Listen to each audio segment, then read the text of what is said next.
Aujourd'hui, je vais te partager 3 actions que je surveille de très près. Allez, on commence avec l'action Thales. Du haut de ses 27 milliards de capitalisation, c'est l'un des leaders mondiaux des hautes technologies de l'aérospatiale, des transports, de la défense et de la sécurité. Aujourd'hui, à 133 € l'action, elle affiche plus 10% de performance sur un an glissant. C'est une des actions que je vois résiliente et comme un gage de qualité dans ses conditions de marché en 2024. Thales réalise la moitié de son chiffre côté défense et sécurité, et presque 28% sur sa division aérospace et 18% sur identité digitale et sécurité. Alors début mars, elle publiera son résultat annuel. En amont de ceci, ici je te livre mes estimations en prenant en compte sur Canadorb notamment, qui au vu des annonces qu'elle a fait ces derniers mois, pour moi c'est bien regonflé. Aujourd'hui, je m'attends à qu'il remonte de 10%. Et je prends en compte la saisonnalité de son activité qui devrait avoir un impact positif sur son 4e trimestre. Ainsi, concrètement, j'anticipe plus 4% de croissance qui nous donne quand même plus 6% de croissance hors effet de change sur l'an passé en 2023, car c'est toujours intéressant pour une action de regarder si l'entreprise fait de la croissance sur son business clé sans prendre en compte l'impact de la devise. Ici, on aurait 18,3 milliards de chiffre d'affaires sur l'année contre 17,6 milliards en 2022. Donc on est quand même pas mal ici avec une marge opérationnelle anticipée à 11,6% pour Thales. Et surtout, ce qui est intéressant, c'est les bénéfices nets qu'elle fait pour ce chiffre d'affaires. Là, je vois 1,7 milliard contre 1,6 milliard en 2022 avec mes hypothèses. Et ce qui nous intéresse ici, c'est sa valorisation. Pour ça, on va prendre son PE ratio. On arrive sur un facteur de x15,8 de ses bénéfices pour repayer sa capitalisation. Ici, c'est plutôt pas mal, sachant qu'en anticipation, sa division aérospatiale devrait continuer d'afficher plus 10% de croissance. Ça, c'est vraiment intéressant qu'on arrive à faire la croissance à 2 chiffres. Et surtout, sa division cybersécurité, pour moi, elle a du potentiel. Elle a un potentiel de marge qui est supérieur et un potentiel de croissance qui est supérieur. Donc, quand je dis supérieur, c'est plus que l'an dernier. Et personnellement, moi, je vois un potentiel de plus 8%, appuyé notamment par ces 2 acquisitions de 2023, TC-Rent et Imperva. Donc pour 2024, dans ces conditions, moi je tape sur une croissance globale pour le groupe Thales entre plus 6 et plus 8%. Donc sans surprise, je suis positif sur Thales en termes d'objectifs personnels de prix cible. Je sais que tu aimes bien quand je te partage ça. Moi ici, j'arrive à 147 € d'ici juin 2024, ce qui nous fait un potentiel de plus 10% en 6 mois anticipés et plus de 30% en 4 ans. Quand je projette encore plus loin avec un objectif à 173 € en 2028. Le tout avec un niveau de risque de 27% quand même à prendre en compte. On enchaîne avec l'action AXA. AXA, normalement tu connais bien, c'est l'une des plus grandes entreprises d'assureurs au monde qui pèse 67 milliards d'euros avec ses 3 domaines d'activité phares, l'assurance vie, produits retraite et d'épargne, l'assurance dommages, biens et personnes, et en 3, sa gestion d'actifs financiers avec AXA Investment Managers. Également, depuis 2008, avec le rachat de XL Group, la société AXA XL exerce aussi une activité de réassurance, une activité qui, lorsque le risque est bien pricé, on va dire, est très rentable. Alors, cette branche devrait bientôt présenter une rentabilité intéressante, ça c'est à suivre. Moi ce que j'aime bien chez AXA, c'est sa capacité à générer une belle trésorerie en récompensant régulièrement ses actionnaires avec des de dividendes à 6%, parfois plus, le tout avec un rachat d'actions qui se compte sur les dernières années à plus de 4,3 milliards, ce qui permet quand même de soutenir le cours de l'action AXA. Aujourd'hui son action est à 30 € et affiche une performance de 8% en 2024. Alors cette année, en 2024, AXA devrait publier ses résultats fin février autour du 22 avec un chiffre d'affaires qui devrait encore dépasser les 100 milliards. Là, j'y anticipe une belle progression sur ses revenus d'assurance, aux dommages surtout, suite aux augmentations des primes d'assurance avec les dégâts climatiques observés en Europe et notamment en France.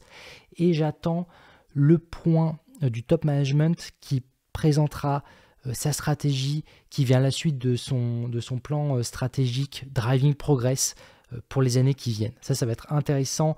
Ils vont nous partager normalement des estimations sur leur croissance et comment se comporte son marché en nous donnant des indicateurs clés qui sont parfois leaders. Donc là, avec mes hypothèses en amont de cette publication, moi j'anticipe une projection à plus 7% par an, avec la capacité d'AXA à générer plus de 6 milliards de cash par an, c'est significatif, et en maintenant un dividende attractif avec un taux de distribution qui est supérieur à 55%.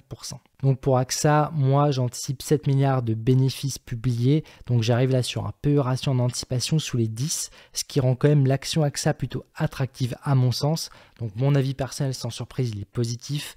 Et en termes d'objectif de prix cible, moi là je te partage horizon 6 mois encore. Là je vois 34 € l'action pour AXA, donc 8% de progression anticipée sur son action, probable à mon avis personnel, qui s'ajoute à son dividende attractif, là qui est à 5,60 à peu près. Et si je projette un peu plus loin, disons moyen terme pour 2028, d'ici 4 ans, là je vois 35% d'espérance de gain encore. Voilà, il faut quand même prendre en compte un niveau de risque autour de 20% sur le court terme. Allez, on enchaîne avec l'action Richemont. Donc Richemont, c'est une action suisse qui pèse 68 milliards de francs suisses, qui cote au SMI, l'indice suisse. C'est un des leaders du secteur du luxe. Donc oui, il n'y a pas que LVMH côté Europe et Estée Lauder côté US, il y a aussi Richemont en Suisse. Donc c'est un grand groupe qui possède un portefeuille de 13 marques haut à très haut de gamme dans le domaine de la joaillerie d'abord, qui représente plus de la moitié de son chiffre d'affaires, c'est son activité clé, avec bien sûr Cartier, Van Cleef & Arpels, Buca, Lati. Ensuite vient l'horlogerie avec 18% de son chiffre d'affaires. Pour citer quelques marques, il y a Baume Mercier, il y a Vacheron Constantin, Jaeger LeCoultre, IWC, Piaget et Péneret. Elle a aussi une activité de distribution en ligne avec 14% de son chiffre d'affaires avec Yox, Net-à-Porter et Watchfinder & Co. Ainsi que d'autres activités à 10% de son chiffre d'affaires comme la marque Chloé, Dunhill et Montblanc. Aujourd'hui, son action cote à 116 francs suisses et affiche moins 14% sur un an.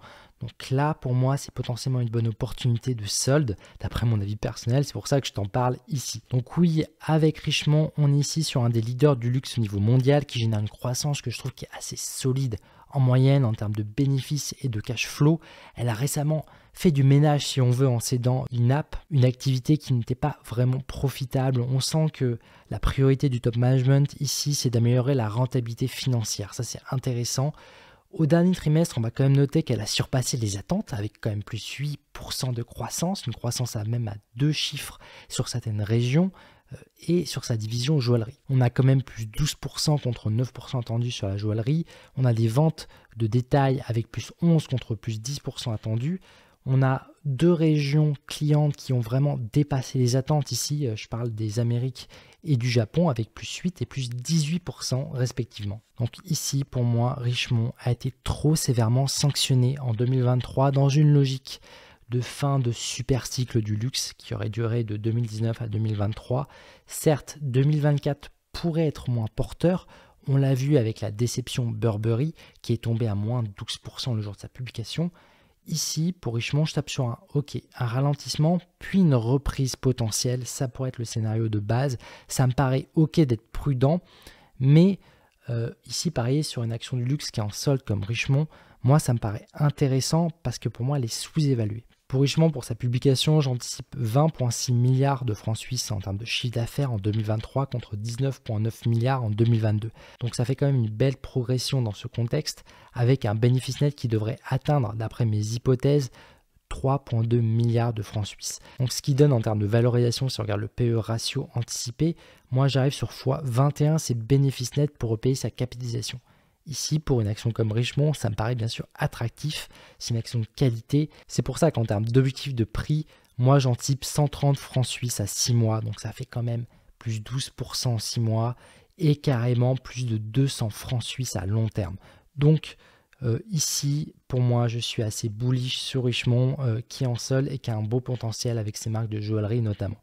Donc le tout avec un niveau de risque à 6 mois autour de 30% à prendre en compte. Maintenant, si tu veux découvrir gratuitement mes outils en ligne de comparatif des banques et courtiers pour profiter de ma totale indépendance, car oui, je suis un des rares youtubeurs à n'être affilié avec aucune institution financière, c'est par ici sur mon site web sur guistorm.com. Sur ce, comme d'habitude, restons pragmatiques. Allez, ciao.